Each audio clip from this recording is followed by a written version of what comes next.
So LaVilla is my effort to create a model for community ownership and community reinvestment.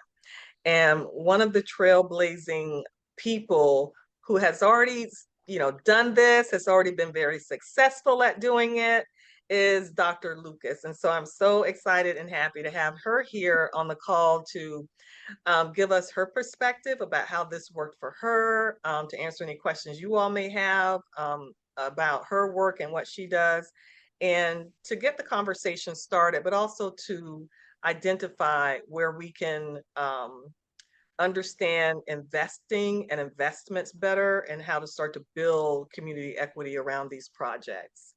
Okay. And so the discussion outline is, quick introductions. We're going to make the case for the new LaVilla, just talk about the who, the what, the where, the why around the project. The team members who are involved, this process of getting approved by the SEC to launch a crowdfunding process and the fund management portion of it. Our platform is Vester, VESTERR. That is the fiscal agent for the campaign. We don't handle the funding. They do, and they're also approved by the SEC as well. And then we're going to talk about the vision behind the Cube Cowork with Dr. Lucas, and just answer any questions that you all may have around why community real estate crowdfunding matters. So for those of you who don't know me, I'm Dr. V. Valicia Dunbar is the long form name. I've been working with entrepreneurs. My passion, my sweet spot is helping women to create economic equity through entrepreneurship. And I think that is the direct, most straightforward way how we can start to build generational wealth. I've been working in this field for about 20 plus years. Currently, I'm a business advisor for Goldman Sachs. Dr. Lucas is as well. That's how we met. And we're flying out. I'm flying out tomorrow. When are you flying out, Dr. Lucas? So I was flying out. I mean, well, I'm a train ride, not a flight, but I think I'm actually going to come in early tomorrow. I was going to come Wednesday, but I think I'm leaving tomorrow to meet Come a in on colleague in New Tuesday. York. I learned my lesson. They keep us busy. So I just need that to rest and get my mind right. So there are 300 Black women entrepreneurs who will be in New York with us. We're Nice. business advisors. And so Goldman Sachs launched this program 2022, I think was the first year, or end of 2021, to support Black women solo enterprises, to help this fastest growing segment of new business startups to grow and scale appropriately. And it's an excellent program. The business advisors are excellent. You get a one-on-one opportunity to really have a person go and do a deep dive into your business model, your financials, your strategies, and you come out at the end with a full action plan for the year. So I believe the portal is open and closing like soon. So if you need that, let me know and I'll send that out to you. So I'm certified with the state of Florida as a business technical assistance counselor. So I also work with people with disabilities who want to start their own businesses. I help them to develop their business plan and their business model. Nice. My doctorate is in crisis management. So during COVID, that was I don't want to say that it was an exciting time, but it was a really good time for me to put into practice everything I learned about helping businesses to pivot. And so I felt that was the one time really that everybody understood, what I do and why I do it. And why I do it so well. And so I work with the U.S. Department of Commerce on their COVID technical assistance project there. And then, backgrounds, marketing, business development. I work with CDFIs as a technical assistance provider as well. CDFIs are community development financial institutions.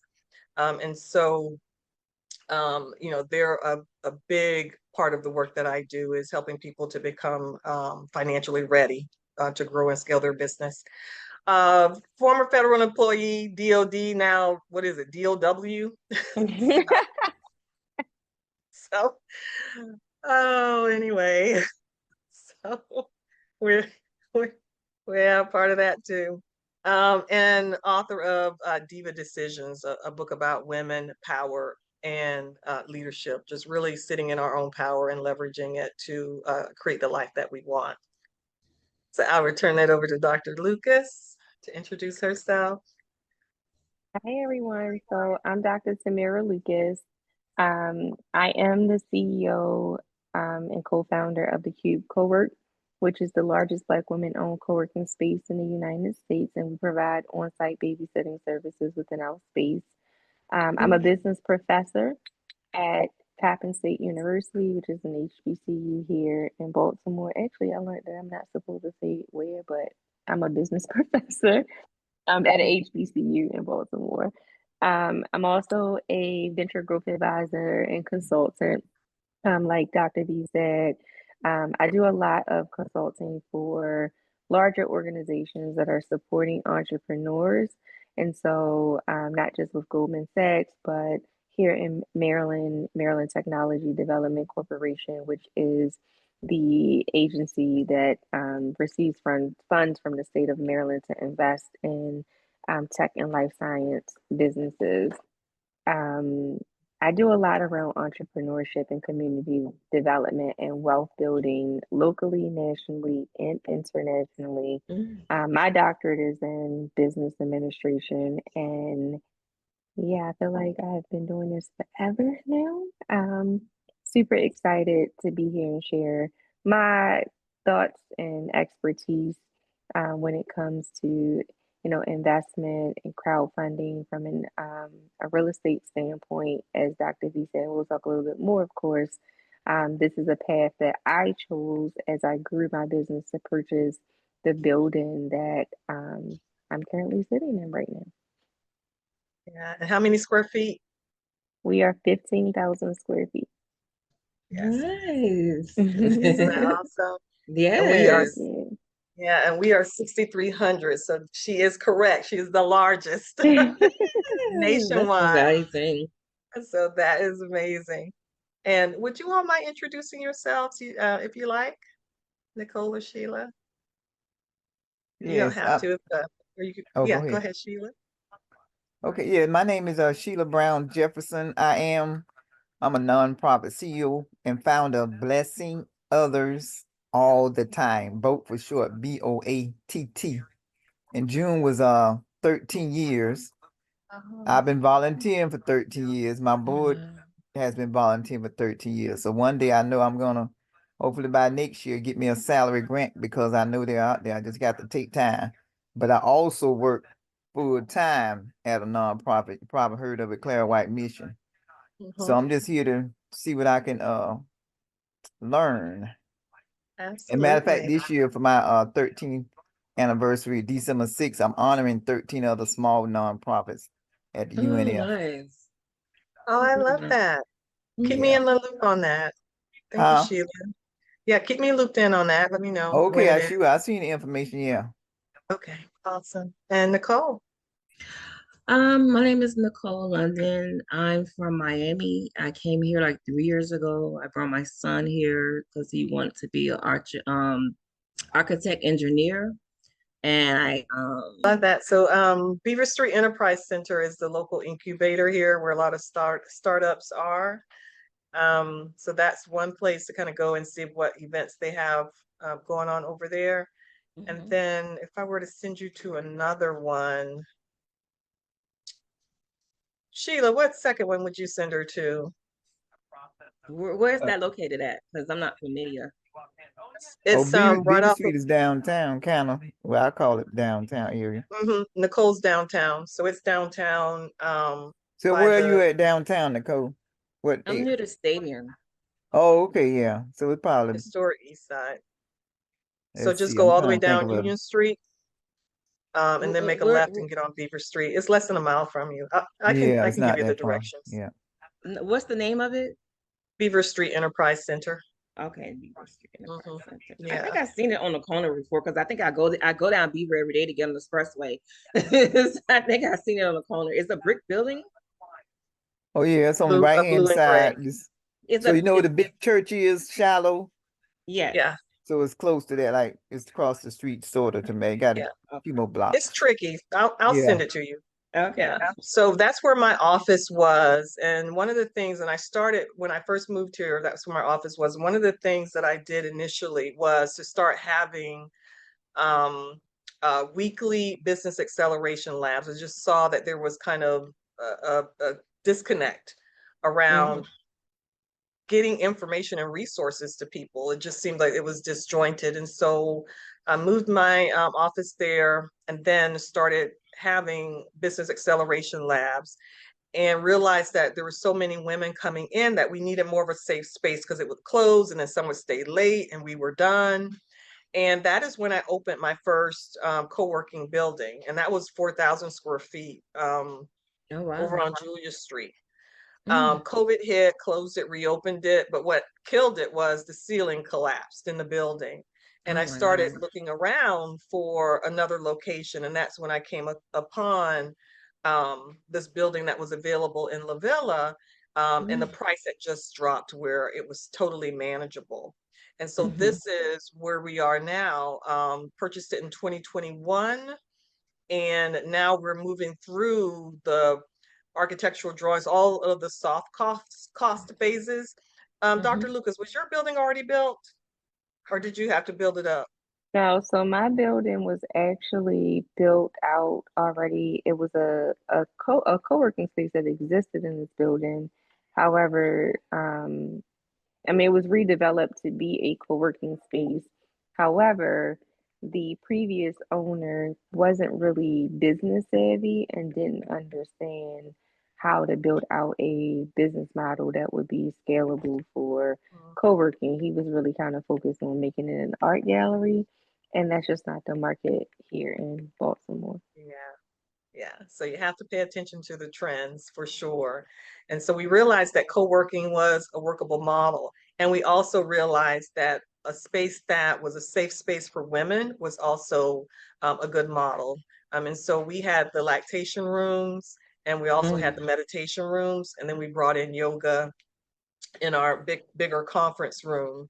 And so what I wanted to do was to just to move this entire business model over to the new LaVilla.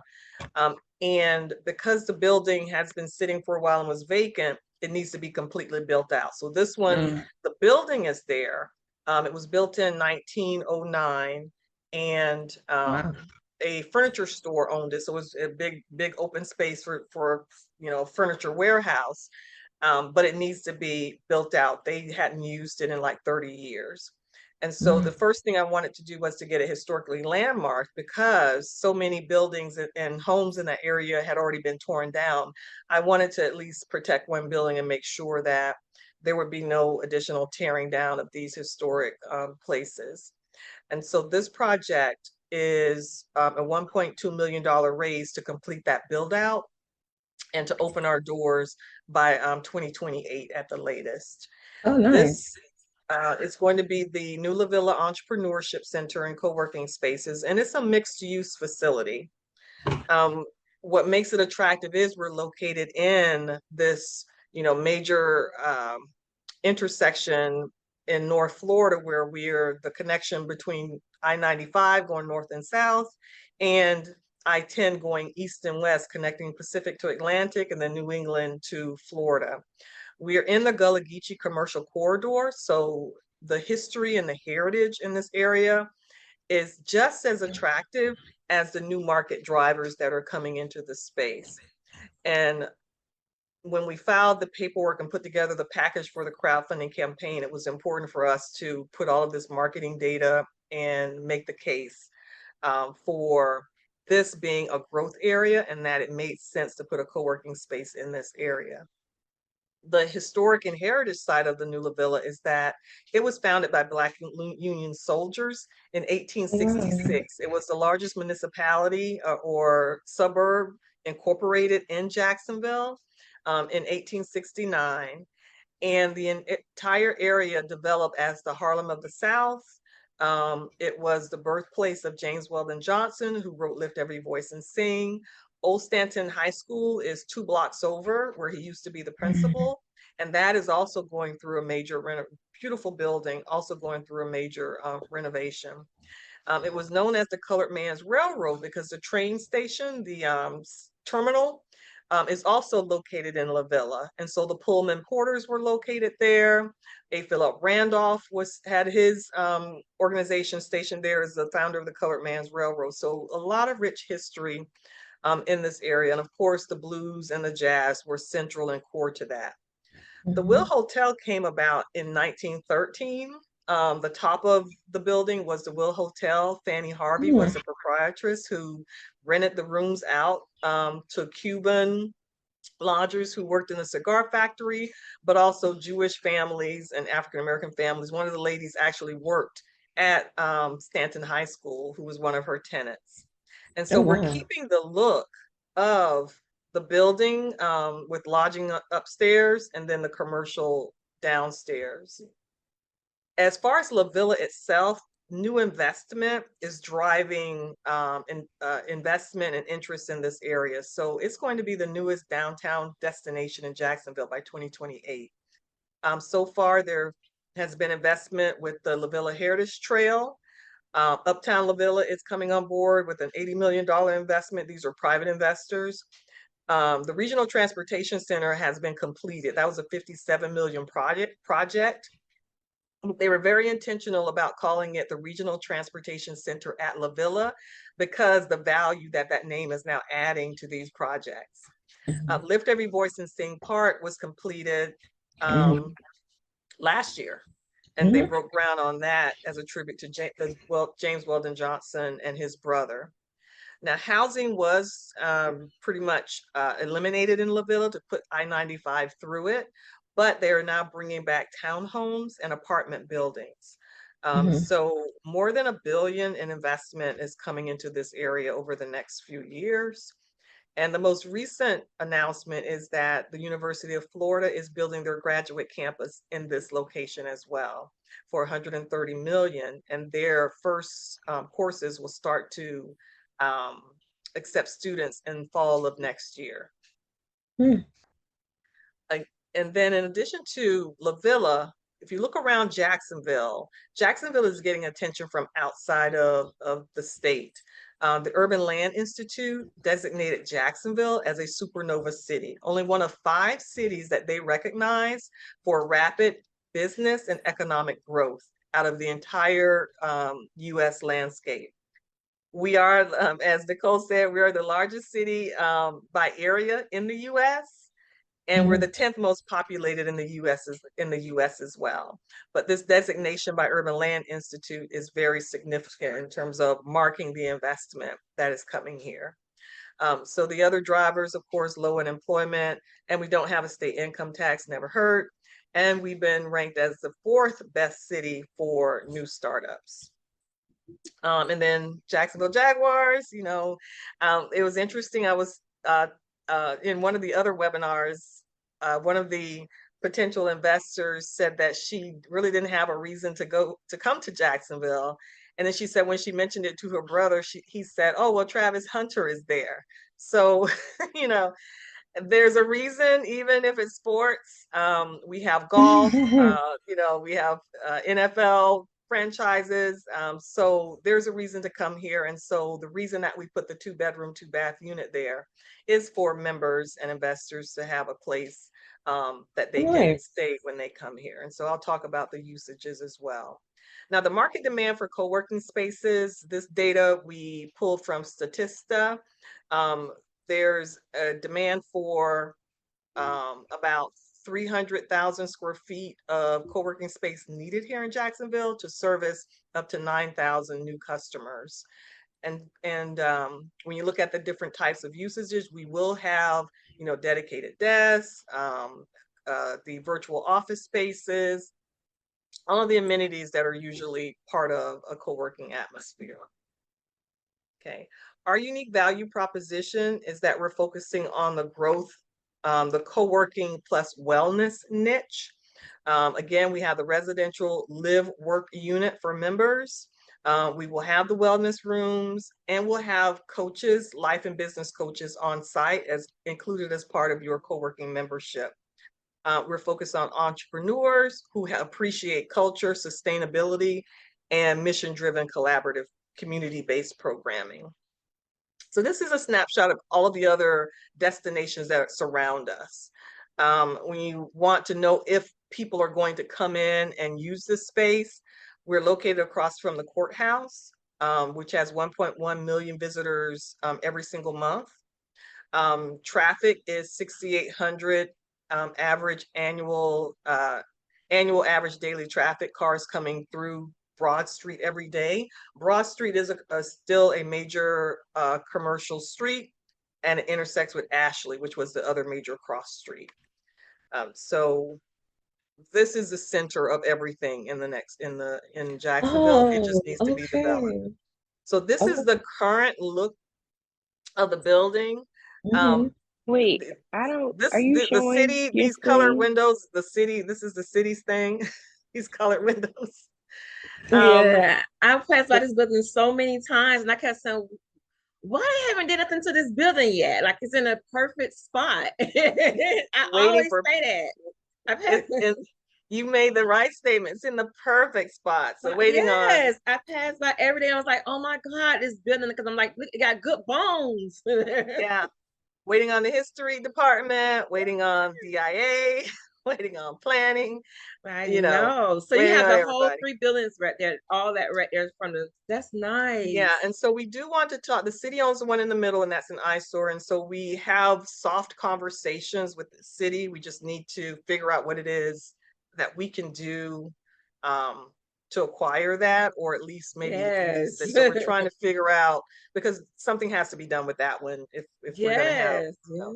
The one Yes. on the end has been developed. The Masonic Lodge is the taller building on the end. And if you look further down the street, the two-story tan, black on the bottom, tan on top is the old Richmond Hotel, which was also owned by a Black woman female. And so that is listed in the Green Book during the segregation area. So this entire strip is the only intact strip that is still Mhm. remaining. In between are pockets of grass, buildings, you know, and smaller spaces that have been demolished.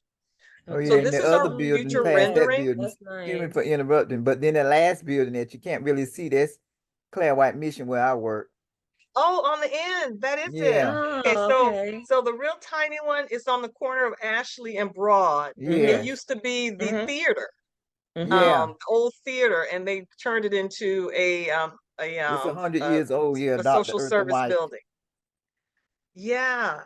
And so I can't remember. So it was the old movie theater, but it was also like a music hall or dance hall or Yeah, something. she had all kind of stuff in there, Dr. White. It was Eartha and Claire White, is the mother and daughter. Yeah, Yep, That's she was known nice. Eartha Mary Magdalene. Magdalene And White. my Yeah. And she is one of the few, when you think about generational wealth and transferring your wealth through history, she is one of the, and I can't say one of, she's the only wealth, because she was a millionaire back in the 1920s and 30s, person who actually created a trust. So she has a trust in place now at the Community Foundation that was earmarked to support businesses in the area. And so the trust gives out, I can't remember how much they gave out last year. It's not a lot, but the fact that she thought about that, That's not to nice. give her money away and leave it to, you know, my thing lately is don't give it to your children, you know, leave it to descendants who will spend it out. She Yeah. said, no, I'm going to invest this in the future, and I'm going Wow. to let these funds earn interest, and that interest is going to be Wow. used to reinvest in these buildings. And so it will never be depleted because the original donation is always there. It's the interest and the earnings that are reinvested. I mean, so this is the future rendering. On the left-hand side there where you see the flowered wall, I do want that to be a tribute to the Buffalo Soldier. So I'm trying to figure out what that looks like. It has to go through approval as well. But when you see my shirt, the t-shirts, you know, I have the Buffalo Soldier patch, and on the back I have a charging group of soldiers. I want something that is significant, that people will want to come up and see that as a destination and take photographs there. Fort Hatch is 2 blocks behind the building. So the original fort where they all stayed is still is a grassy area there, but the marker is there to mark it. And so across the street, you'll see the location and proximity. You have the courthouse, and then you also have in front of the courthouse, they're going to turn this into a 3-acre urban park with themes around justice, equality, etc. So it'll be ribbons flowing through this grassy area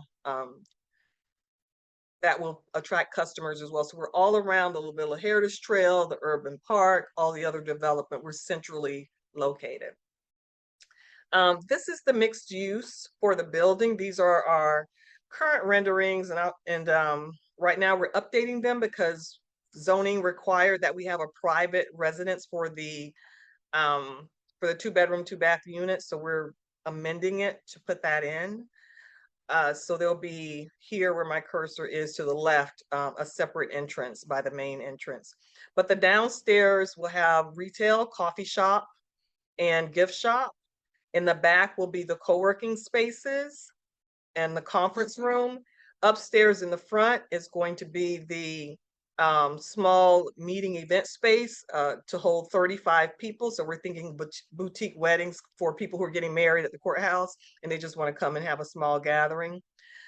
4 private offices in the middle, and then in the back is a 2-bedroom, 2-bath unit for members and for the public. So we're looking at a bed and breakfast model with that. That'll be managed by a community manager. The timeline for the project, groundbreaking, we're targeting no later than spring Q2 of next year. And then we want to break ground sooner than later. So the raise is to keep us on target to break ground Q1, but if we have to wait until Q2, we'll wait until Q2. Development and build out will take no more than 12 months. So that'll put us in Q2 2027, opening doors during that period, no later than the fall, and then having 1 full year of operations in place in 2028. So it's a 3 to 4 year operational hold to start generating that first year of revenue in, so that investors can start to look at potential dividends being paid out of the operations side of it. But for now, our focus is on having equity and ownership in the building, shared ownership. So our raise is on Vestor. So when you go through this crowdfunding platform, we have to go through the Securities and Exchange Commission, and we have to have a funding portal. So Vestor is our funding portal to handle all transfer of funds and transactions. Our minimum investment is $10,000 going up to $50,000. You get equity opportunities to have ownership in the building, and then you get investment perks and founding membership benefits. This is a snapshot of the usage, demand, drivers, a snapshot of what's happening with Jacksonville and why invest in Jacksonville, and then the initial return on investment up to 4%. Ownership and equity is what you can get as your return. Everything is speculative, so we have to state that this is a risk and that there's a potential that you could lose all of your investment. What I wanted to do here was just to have an investor return scenario. This is based on a valuation of $1.5 million with the build out completed. So at different investment levels, your percentage of ownership, again, could be up to around 4% ownership that you have in the property. The other side is, well, what would happen if we were to sell it, which is not our intention, but I wanted to show the comparison. Is about a 25% return, but you don't get your equity. So just think of Mary Magdalene White, Magdalene, I can never say that name, White, and what she did. She made sure that there was always a return on her investment in equity. It wasn't just a cash payout. These are some incentives that some investors may be interested in. I would talk to your attorney or accountant about empowerment zones. We are in an empowerment zone. We are in a hub zone. You may qualify for new market tax credits. And then, of course, the founding member incentives. We have full control of those, and those are listed on the website. Regular membership, we're going to start posting those opportunities. We're looking at a different platform for that, because that we can just use a regular crowdfunding platform that takes smaller amount of monies. You don't have to be accredited, non-accredited. You can just be a donor on those sites. And so we're looking at iFund Women for that. But I'm curious to know what you think, Dr. Lucas, about that platform. So any questions about that before we hear from Dr. Lucas about her journey and her story with the Cube? I love it. I can't wait till it open. I love it. Thank And like I you. said, that's a great area right now. Yes. I have one question. Cause you Yeah. say the building in the middle, the building in the middle is still still the city, right? The city has owned it for quite some time. They've had offers on it multiple times. They're just not interested in selling it, I believe. So coming up with something else that they will accept is what we're trying to figure out. I always, cause for me coming from Miami, and I can, every time I pass that building, cause me living downtown now, it's like it's nowhere to eat. So I always say I don't know why they don't have a food court here. And the courts that we have in Miami, we have like in different areas, especially we have like this one downtown by the business district. It's like really shelved, but they just kind of like rent it out. I don't know, you've heard the market. I think they might have one in Baltimore. They have like in Chicago, New York. It's called the market or something, but it's actually a Yeah. food court.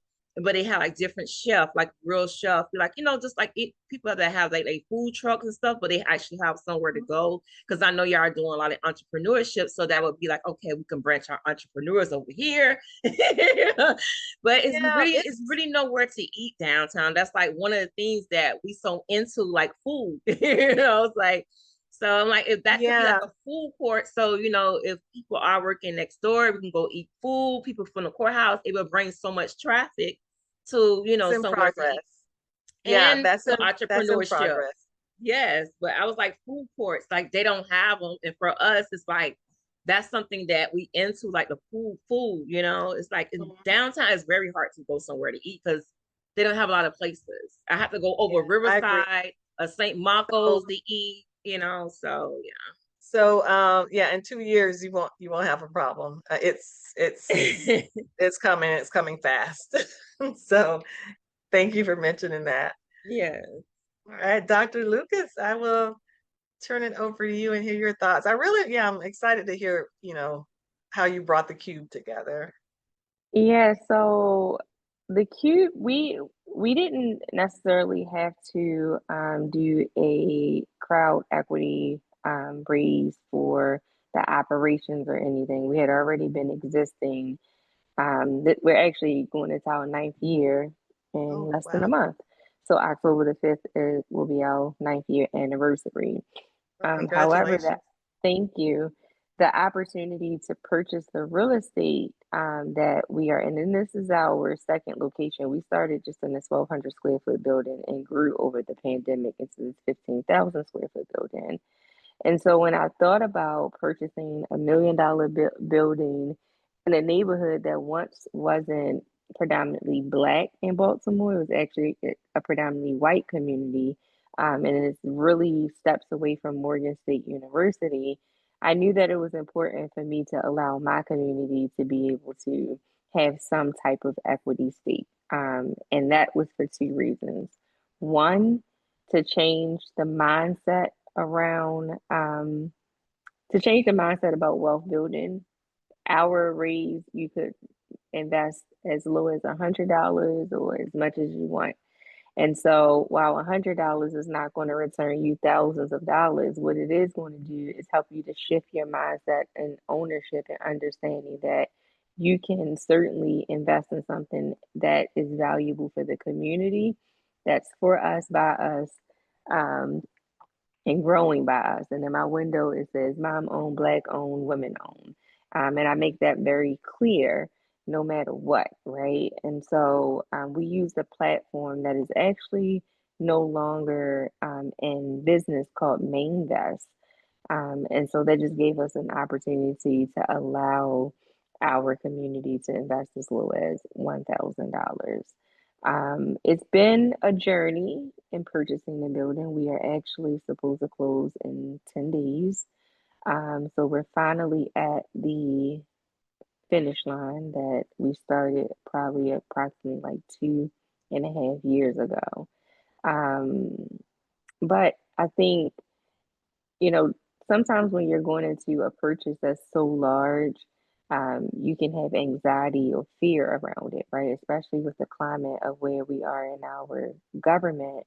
But it feels great because it's ownership, right? You know, whether my business is operating or not inside of the space, I still own the space. And I didn't just own the space with my own resources, but my community resources.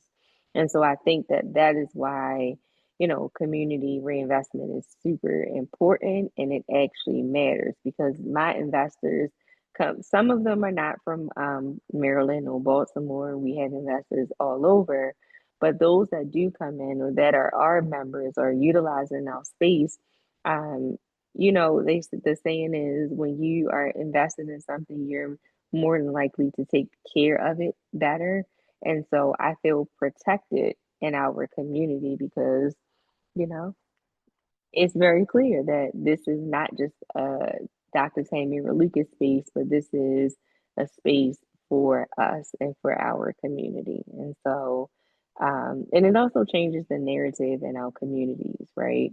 I will probably be the biggest, the outside of the developer that's developing the housing for Morgan State University, literally two steps down the street from my space. Being Black, I am the only or the largest.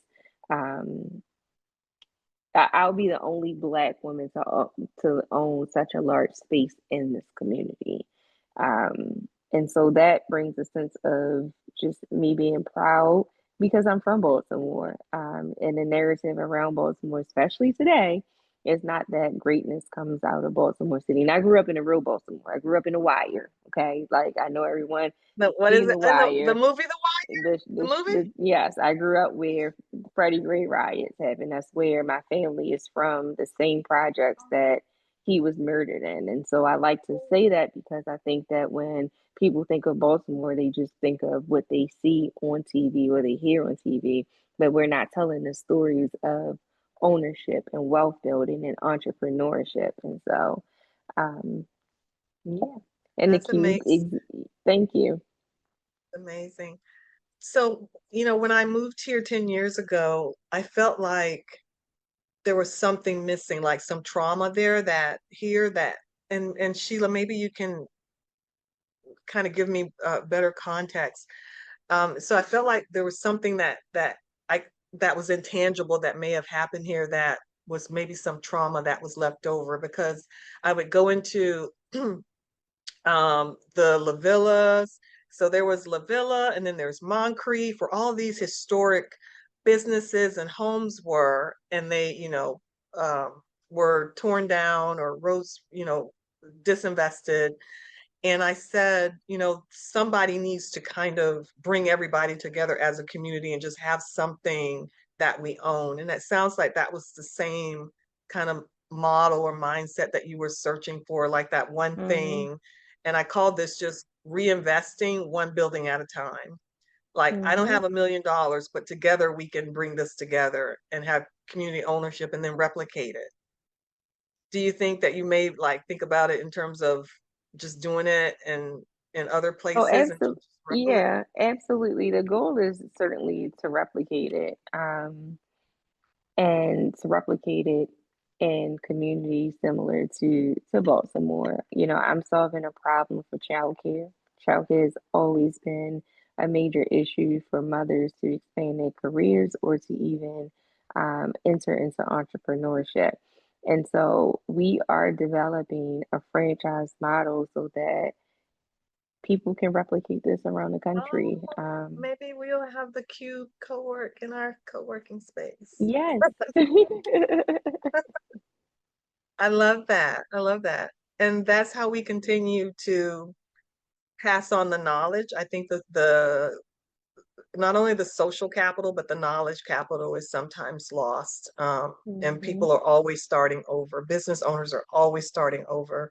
I don't know if you, Sheila and Nicole, experienced that, like feel like you're starting over when you should have had someone as a mentor or an advisor kind of telling you, you don't have to start from scratch. You can start here in the middle and save that money, save that time, save those resources. Yep.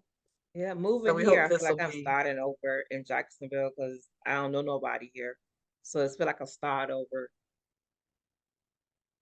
Well, Sheila and I now, so you should be okay, especially if Yeah. you Oh know. yeah, Yeah. yeah, and I love helping people, even though I may not have all the resources. But I moved here half of my 11th grade year, so I moved here in Oh, wow. 1980. My daddy got a job up here, so I was only here a year and a half, before I Okay. finished high school, and I didn't really know anybody. Now they give me to have a class reunion because my cousin, even though they went to a black school, they took us because they took us to Arlington. That's where we moved. So we went to Sandalwood, which was a majority white school, and now they're trying to have a class reunion with just class of 80, 81, 82, 83. Oh, That's wow. 4 classes, but they're trying to get the blacks together. And we only got 36 people that registered for the reunion. Yeah, so I'm still learning a lot about Jacksonville also, even though I've been here since Yeah. 1980. I Wow. think it's the size. The size can be intimidating, but definitely, Nicole, reach out to Sheila. Yeah, please do, Um, please do. I'll be back next week. After the New York trip, I'll be back Tuesday or Wednesday. So maybe we can get together for lunch. Well, Dr. Lucas, I just thought, well, it's gonna get busy for a Right. minute. So just reach out to me and we'll see if we can make it happen this year. If not this No year. problem. Or I just schedule a one-on-one if you have available or something like that. Yeah, so my link, Yeah. thank you for reminding me. So my link is in the chat. So please, that one-on-one is not for anyone to book only if you're thinking about investing. It's to book it to get an information and awareness, increase your awareness around how this works and how you can start to look at yourself as an investor, because you are. The accredited and non-accredited opportunities are there. Accredited is what they used to have, where you had to earn 200,000 in annual income or have a net worth of $1 million, not counting your home. I think those are the numbers. If you Google it, don't keep the exact numbers, but something like that. I think it's 201 million.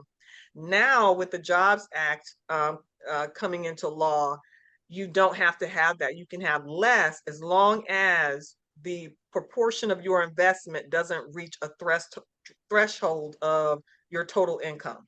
So they just want to make sure that they protect you, that you're not giving away all of your assets and all of your income, that they can still keep you away from putting yourself in a financial bind. So those are the non-accredited investors, and the Vestor platform accepts both non-accredited and accredited investors to the platform.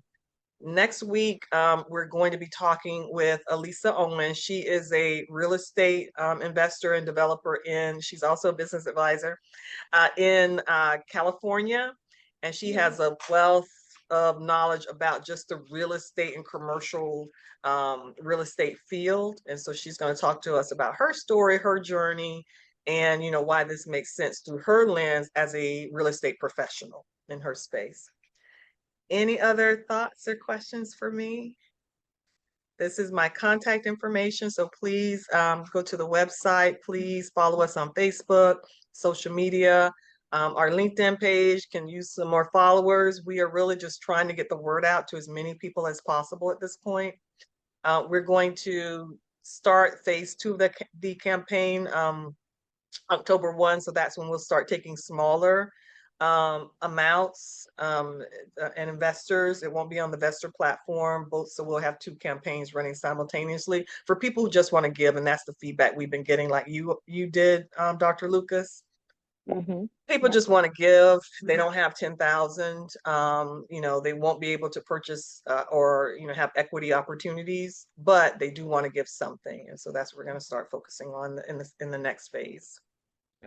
Any thoughts or questions for me? Finish a little bit early. Sheila, Nicole, thank you so much for Thank joining us you. today. This was recorded, so it'll be on YouTube. So if you have anyone who said, they would love to No, see it. we And are gonna be on Nicole, I put YouTube. my number in the chat if you want to reach Yes, out to me. ma'am. But we're gonna be on YouTube. I mean, like, Yes, yeah, publish- we upload them to our YouTube channel for oh, I anyone who didn't may have missed it. know. I wish I would have knew because I don't like to show my face on YouTube. Oh, I didn't know. I thought it was just a Oh, private. did you not see the thing that said you're being recorded and accept? I'm sorry. I never. Yeah, I see record. I heard you say recording, but I didn't know it would say accept. I didn't see anything. I don't know. I know you say you was recording. But I didn't know it was going to be on YouTube. I'm sorry. Okay, I are didn't- you? Let me stop recording. I didn't know. I thought it was like a private Zoom. Like, I didn't know. I know it was recording. I thought because he probably was recording for like like for business purposes. I know sometimes you do